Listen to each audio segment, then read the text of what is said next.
Praise the lord. Good morning. ప్రార్థన. పరిశుద్ధ ప్రేమ కలిగిన తండ్రి, నీకే వందనాలయ్యా. దేవా, రాత్రంతా మంచి నిద్ర దయచేసావయ్యా. ఈ ఉదయకాల సమయంలో మేమందరం ఇలా లేచి ఇలా ఈ మొదటి గడి నీకు అప్పగించుకోవడానికి ఇచ్చిన ఈ భాగ్యాన్ని బట్టి నీకే కోట్లాది స్తుతులు స్తోత్రములు చెల్లించుకుంటున్నామయ్యా.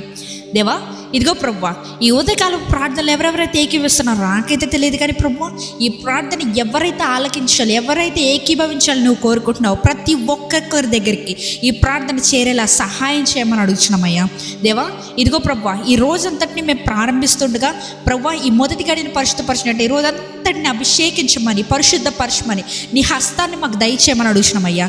దేవా, నూతన అవకాశాలు, నూతన తరుణాలు, న్యూ ఆపర్చునిటీస్ మాకు దయచేయమని అడుగుతున్నాం ప్రభువా. దేవా, ఇదిగో ప్రభు, ఎవరెవరైతే స్టూడెంట్స్ ఉన్నారో వారు ఎగ్జామ్స్ రాయడానికి వెళ్తుండగా, లేదంటే కనుక వారి స్టడీస్ విషయంలో వారు స్ట్రగుల్ అవుతుండే, నీ చిత్తం అయితే ప్రభు నీవు తోడుగా ఉండి మంచి జ్ఞానాన్ని వారికి ఇవ్వమని అడుగుతున్నామయ్యా.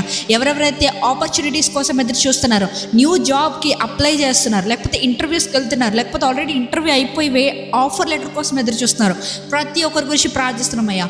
నీ చిత్తం అయితే ప్రభు తలుపులు తెరువయ్యా. ఎవరికైతే జాబ్ ఆపర్చునిటీస్ రావాలని నువ్వు ఆశపడుతున్నావో ప్రతి ఒక్కరికి ఆఫర్ లెటర్ వచ్చేలా సహాయం చేయండి అయ్యా.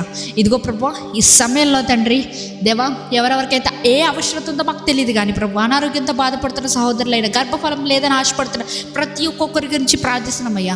నీ చిత్తమైతే ప్రభు, ఎవరెవరికైతే గర్భఫలం రావాల్సి ఉందో ప్రతి ఒక్కరికి ఈ రోజే వారి గర్భాలు తెరవబడును గాక అని ప్రకటిస్తున్నామయ్యా. నమ్మి విశ్వసించిన ప్రతి ఒక్కరి జీవితంలో ఇది జరుగును గాక అని ప్రకటిస్తున్నామయ్యా. దేవా, ఇదిగో ప్రభు, ఈ రోజంతటిని నీవే కాచి కాపాడండి. ఎటువంటి తప్పిదాలు, ఎటువంటి వెళ్ళేటప్పుడు వచ్చినప్పుడు రాకపోకల్లో ఎటువంటి రకమైన ప్రాబ్లమ్స్ మాకు రాకుండా నీవే సహాయం చేయమని నజరేయుడైన యేసుక్రీస్తు నామములో అడిగి వేడుకొచ్చున్నాము పరలోకపు తండ్రి. ఆమేన్.